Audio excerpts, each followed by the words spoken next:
Champions ట్రోఫీలో Australia పొగరు దించారు మన ప్లేయర్స్. ఒక విధంగా 2023 వన్డే ప్రపంచ కప్కి రివెంజ్ తీసుకుంది మన టీమిండియా.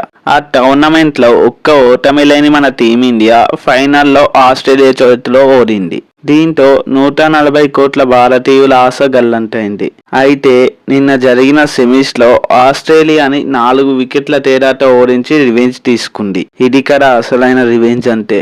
వరుసగా టాస్ ఓడి భారత్ బౌలింగ్ చూస్ చేసుకుంది. అలానే ఆస్ట్రేలియాపై 4 వికెట్ల తేడాతో మ్యాచ్ ని గెలిచింది. ఫైనల్లో కూడా మన టీమిండియానే గెలవాలని కోరుకుంటూ ఇండియా అని కామెంట్ చేయండి.